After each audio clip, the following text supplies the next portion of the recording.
If you're listening to this or watching this, it means I am no longer in this world. Please watch this till the end so you don't make the same mistake I made. I never thought my life would end this way. I never imagined that the man who once held me so tenderly would be the one to take my last breath. But here I am, speaking to you from beyond, telling my story in the only way I can. I was once like you, a woman full of dreams, a woman who believed in love, a woman who thought that marriage was forever, no matter what. I was wrong. I met Amah when I was 24. He was charming, successful, and knew exactly what to say to make me feel special. From the moment we met, he swept me off my feet. He made me laugh, made me feel safe. I thought I had found my forever. The first time he hit me, I was 3 months pregnant. It was over something small, too small to even remember now. A misplaced document, a wrong tone in my voice, maybe just the fact that I existed. The slap came so fast I didn't even see it. 1 second I was standing, the next I was on the floor, my cheek burning. I looked up at him in shock, waiting for an apology, waiting for him to say it was a mistake. Instead, he walked away like nothing had happened. I should have left then, but I didn't. I told myself it was the stress, that he didn't mean it, that he loved me. When I told my mother, her response sealed my fate. Marriage is for better or worse, my daughter. A wise woman knows how to endure. So I endured. The beatings got worse. I learned to cover bruises with makeup. I learned to smile through pain. I learned to make excuses when people asked why I was limping or why my wrist looked swollen. I learned that love, in Amah's world, meant control. I stopped talking to my friends. He made sure of that. One by one, they disappeared from my life until I had no one left to run to. The first time I tried to leave, I failed. He had traveled for work, and I packed a small bag. I called my friend, Amah, and begged her to come get me. "Amah, are you sure?" she asked. "I'm sure. If I stay, he will kill me."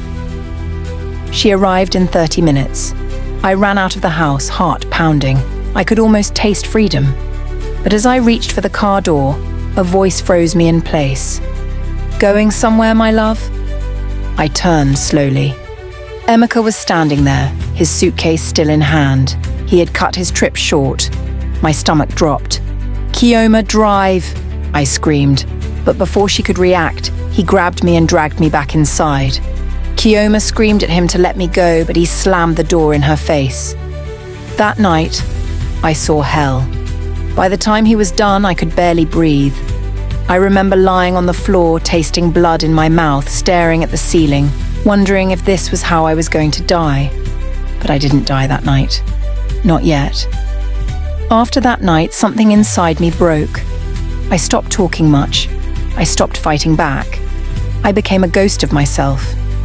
At family gatherings, I looked at my mother, silently begging her to see me, to notice the weight I had lost, the way I winced when I moved. But she only smiled and said, "Amah, you look fine. Marriage is treating you well." At church, I hoped someone, anyone, would pull me aside and ask, "Are you okay?" But all they saw was a well-dressed woman with a handsome husband. I wanted someone to save me, but no one did. The night I died started like any other. Amah came home in a mood. Work stress again. I knew the signs.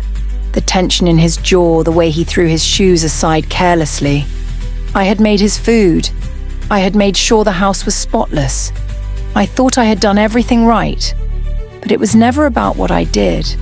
It was about his need for control. That night, I don't even remember what set him off.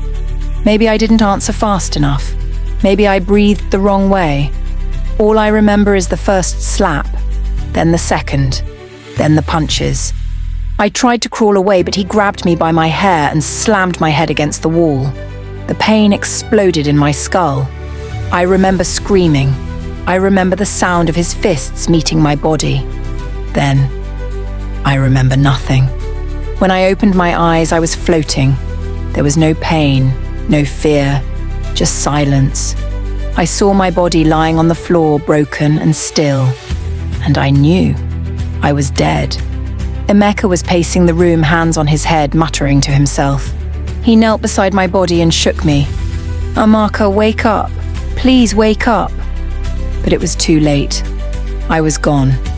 I wish I could say justice was swift, that Emeka was arrested immediately, that my death meant something. But it wasn't that simple. When my mother arrived and saw my lifeless body, she wailed and collapsed to the ground. Yet, even in her grief, she muttered, "Marriage is for better or worse, but not like this." I wanted to scream at her, "Mama, you told me to stay, you told me to endure." But I was only a whisper in the wind. Emeka tried to lie at first. He told the police I fell, that it was an accident. And for a while, people believed him.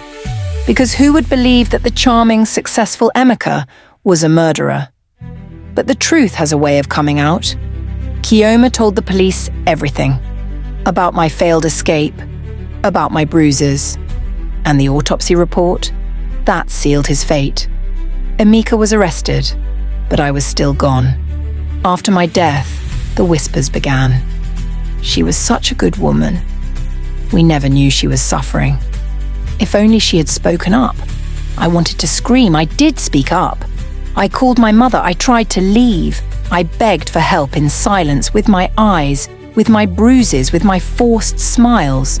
But no one wanted to see. Now they cried over my coffin. They shook their heads in regret. But what use was regret when I was already gone? At my funeral, there was a woman in the crowd.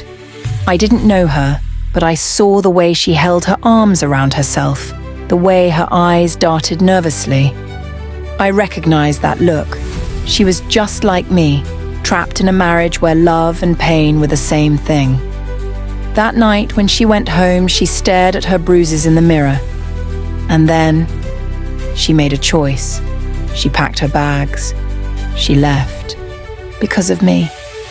And that was the first time, in death, that I felt at peace.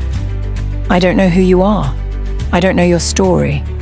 But if you are listening to this, watching this, reading this, I hope my story changes something in you.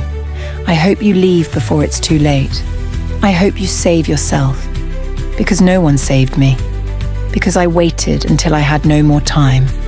Because I thought love meant endurance. But love, real love, doesn't hurt. It doesn't break bones. It doesn't take your life. If he hits you once, he will hit you again. If he controls you, isolates you, silences you, run. And if you ever doubt yourself, if you ever wonder whether you should stay just a little longer, just one more day, remember me, remember my voice, and live.